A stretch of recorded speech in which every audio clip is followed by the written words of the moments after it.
है welcome viewers, स्वागत है आपका आज के इस नई वीडियो में। तो आज हम मेरी one of the favourite exercise जो कि है डेडलिफ्ट, तो उसके बारे में कुछ इंफॉर्मेशन कलेक्ट करने वाले हैं कि किस तरह से एक्सरसाइज परफॉर्म की जाती है और जिम में यही एक्सरसाइज परफॉर्म करते वक्त आपको कौन सी चीजों का ध्यान रखना जरूरी है ताकि आपको किसी भी तरह की कोई भी इंजरी जो है वो ना करनी पड़े। तो बेसिकली सबसे पहले हमें जरूरत होगी एक रॉड की और कुछ वेट्स की। वेट्स के बारे में कुछ चीजें आपको ध्यान रखना जरूरी है कि अगर आपका जो डेडलिफ्ट का फॉर्म है वो अगर अच्छा नहीं है तो आपको किसी भी तरह से स्टार्टिंग में एक्सेसिव मतलब एक्स्ट्रा वेट जो है उसे लेकर एक्सरसाइज नहीं करनी है, क्योंकि आपको इंजरी होने के चांसेस जो है वो बढ़ सकता है। तो इस चीज का ध्यान रखना है। मैं काफी टाइम से जो है वो एक्सरसाइज कर रहा हूँ, तो इसलिए मेरे वेट के अकॉर्डिंग मतलब जितना वेट मैं इस एक्सरसाइज के लिए ले सकता हूँ मैं स्टार्टिंग में उतना ही लेना प्रेफर करता हूँ। और उसके बाद जो है वो इवेंचुअली धीरे धीरे हम जो है वो वेट इंक्रीज कर सकते हैं। इसमें सिर्फ प्रॉब्लम बस इतना है कि अगर इसका फॉर्म अगर आपका सही नहीं होगा तो आपको स्पाइन की इंजरी वगैरह होने के चांसेस होते हैं। और स्पाइन की इंजरी अगर एक बार हो गई तो आप किसी भी तरह की कोई लिफ्टिंग की एक्टिविटीज परफॉर्म नहीं कर सकते हैं। तो इसीलिए ऑन द सेफर साइड आपको डेडलिफ्ट करते वक्त इस चीज का ध्यान रखना है। और काफी जिम में ऐसे भी आपने इंटरनेट के ऊपर वीडियोस देखे होंगे जिसमें लोग जो है बहुत ही मतलब हेवी डेडलिफ्ट करते हैं और फिर ब्लैकआउट हो जाते हैं। ब्लैकआउट का मतलब क्या है कि अगर हम बहुत हेवी एक्सरसाइज परफॉर्म करते हैं और हेवी वेट यूज करते हैं तो अचानक से ही हम जब वो वेट उठाते हैं तो हमारे पूरे ब्रेन तक जो है ब्लड फ्लो नहीं जाता, और तो ऐसे केस में ब्लैकआउट हो जाते हैं, मतलब जो है वो चक्कर आने लगते हैं। तो वो बहुत ही डेंजरस सिचुएशन है। तो इस चीज के बारे में ध्यान रखना है। अब फॉर्म के बारे में समझते हैं। अब देखिए, 10 की 2 प्लेट, 10 की 2 प्लेट, 20, 20, 40, 10 का रॉड कंसिडर करते हैं 50, और मेरा वेट है अराउंड 60 kg। तो मतलब 50 की मैं फिलहाल मारता हूँ, इसके ऊपर एक्स्ट्रा भी 5 किलो में लगाता हूँ, लेकिन आज सिर्फ वीडियो के लिए सिर्फ स्टार्टिंग है इसलिए मैंने जो है वो एक्स्ट्रा वेट इसमें नहीं लगाया है। तो सबसे पहले फॉर्म समझते हैं।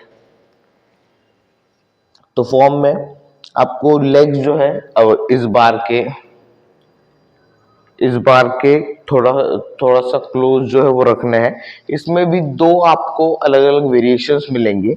एक तो आप सिंगल हैंड मतलब सिर्फ एक ही ग्रिप के थ्रू भी आप इसे जो है वो उठा सकते हैं, और अल्टरनेट ग्रिप भी है, मतलब एक सीधा एक उल्टा। तो इस तरह से। और स्पाइन की एक बात याद रखनी है आपको कि जब भी आप इनिशियली वेट लिफ्ट करेंगे तो कुछ लोग जो है वो इस तरह से वेट लिफ्ट करते हैं। तो इस तरह से वेट लिफ्ट करने की वजह से पूरा जो प्रेशर है वो आपके स्पाइन के ऊपर आ जाता है, तो वहां पर इंजरी हो सकती है। तो इसीलिए जब भी आप जो वेट उठाएंगे तो आपको आपकी बैक में थोड़ा सा आर्क रखना जरूरी है, फिर बैक जो है वो पूरी तरह से स्ट्रेट रखनी है, जैसे कि इस तरह से।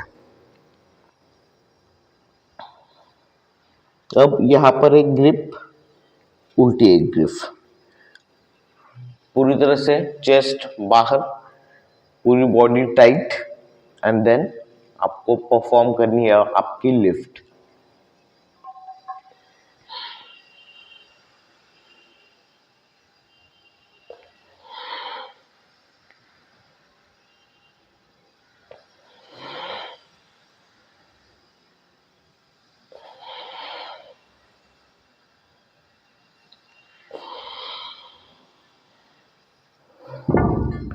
मैंने सिर्फ फिलहाल 5 ही जो है वो रिपीटिशन परफॉर्म किए। तो इस तरह से आप इस वेट के अकॉर्डिंग पूरी तरह से 5 और या फिर 10, 12 और 15 के 3 रिपीटिशन परफॉर्म कर सकते हैं। इसमें एक सुमो डेडलिफ्ट भी आती है जो कि मैंने अब तक ट्राई नहीं की है। जैसे ही मैं ट्राई करना स्टार्ट करूंगा मतलब जैसे कुछ सारी स्टडीज वगैरह करके, तो आप इसके रिलेटेड भी वीडियो में बना दूंगा। तो आई होप आपको समझ में आ गया होगा कि डेडलिफ्ट करते वक्त मेरी सांस भर फूल रही है। मैं डेडलिफ्ट करते वक्त आपको बता दूंगा कि मतलब कि जो कन्वेंशनल और सुमो डेडलिफ्ट है, इसके लिए कन्वेंशनल है, और तो सुमो जब भी मैं सीखूंगा मैं उससे रिलेटेड भी वीडियो अपलोड कर दूंगा। लेकिन एक चीज का आपको ध्यान जो रखना है, मैंने बोला है कि स्पाइन कभी भी इस तरह से रख के इसे नहीं उठाना है, इंजरी हो सकती है। और हेवी वेट नहीं उठाना है, ब्लैकआउट होने के चांसेस होते हैं।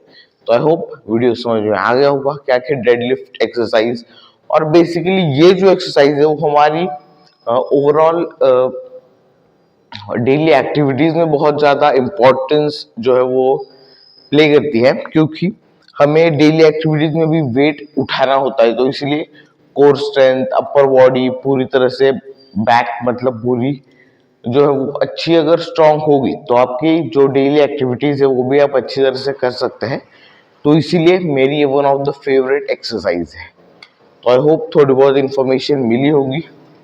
My name is pharma boy और मैं एक फार्मासिस्ट हूँ।